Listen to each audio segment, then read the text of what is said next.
Okay, we're ready, Koya. All right, Ambassador, what is your take on developments in Zimbabwe? President Robert Mugabe stepping down. Are you surprised by this development? I'm not totally surprised by what has happened in the last 24 to 36 hours.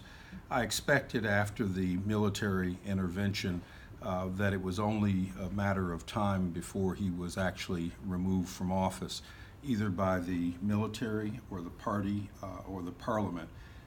And I think all three have worked together to bring him down. His resignation today is an important milestone in Zimbabwe's history. Why is that? Why is it important? Robert Mugabe has been in power for 37 years, one of the oldest leaders in the world today. He was, in fact, the George Washington of his country. Everybody in the 1980s and the 1990s felt proud of what was happening in that country. After the land seizures of early 2000 and over the next 2 decades, he was responsible for bringing down the nation's economy and undermining the strong political institutions of democracy that had been a part of the country's early years. We also understand that you met Mr. Mugabe during the Liberation War. What do you remember about that meeting? I do remember meeting Robert Mugabe very early on after he was released from prison.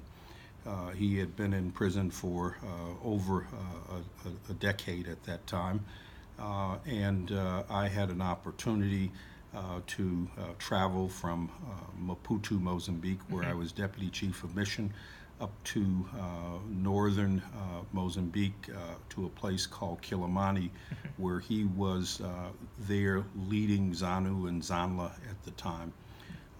That meeting in early 1976 established a relationship that I had with Robert Mugabe for many, many years and a number of decades.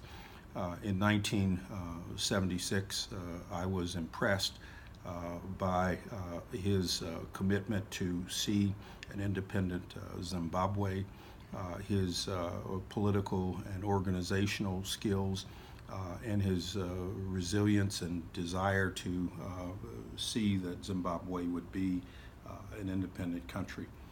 Clearly, he was establishing his control over ZANU as a political party and his leadership over ZANLA at the time. Very impressive. I wrote about it then, remember much of that visit, and certainly looked at him as a significant political competitor to the then Joshua Nkomo, who many thought would be the first prime minister or president of an independent Zimbabwe. This was a man determined. This was a man disciplined. This was a man articulate. This was a man who clearly had the backing of and support of the armed forces.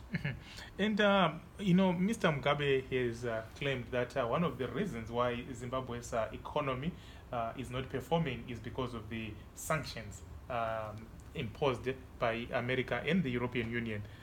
What is your take on the issue of sanctions? Well, the sanctions that were imposed upon Robert Mugabe and a number of people inside of the ZANU PF leadership were aimed at the key leaders, their families, and the companies that they control. They were designed to put pressure on the upper leadership to reform their democratic principles and to address the land seizure problems and to hold free and fair democratic elections. Those sanctions were not aimed at Zimbabwe as a nation. They were not aimed at the people of Zimbabwe. they were not comprehensive sanctions. They were not sanctions specific to one or another sector of the economy, and they did not, in fact, impede or block off U.S. trade with Zimbabwe. American companies are still allowed to trade with Zimbabwe, to invest in Zimbabwe, to work in Zimbabwe, and Zimbabwean companies are allowed to trade with the United States and to seek American private sector investment. There are only approximately 150, 160 individuals, their family members, and their entities on that sanctions list. This is a sanctions protocol aimed at the leaders who have undermined the country's democracy and undermined and driven into the ground of the country's economy. Very much targeted, that's what you are saying. And Yes. now it's likely that Mr. Emerson Mnangagwa will take over from President Robert Mugabe. What do you know about this man, Emerson Mnangagwa? Emerson Mnangagwa has been closely associated with Robert Mugabe since the country's independence in 1980, and in fact long before that as well. As a young man, Emerson Mnangagwa became one of the early fighters and recruits for ZANLA, the ZANU's military wing. He carried out military operations against the government of Ian Smith. He was finally captured, tortured, prosecuted, convicted, and jailed, and he spent part of his time in jail with Robert Mugabe. In many ways, he was a son to Robert Mugabe. In many ways, he is a carbon copy of Robert Mugabe.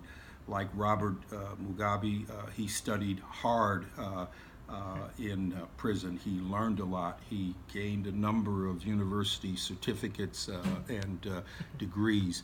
And when he left jail, he went and got a law degree. Like Robert Mugabe, he is articulate, he's disciplined, he's focused, and he is determined, and he's now proven to be resilient. I think it's important to realize what is happening here. I know that a lot of people in Zimbabwe and a lot of people in the international community believe that the changes that will come as a result of this transition and new leadership will in fact bring about democratic reform and economic progress, which is the desire of many, many Zimbabweans. But there is no guarantee of this. One has to look at the past record of those who were coming into power. There are many, many similarities between the heir apparent and presumed next president of Zimbabwe and the leader who was thrown out. Thank you so much, Ambassador. Okay, thank you. So much. Pleasure. Thank you.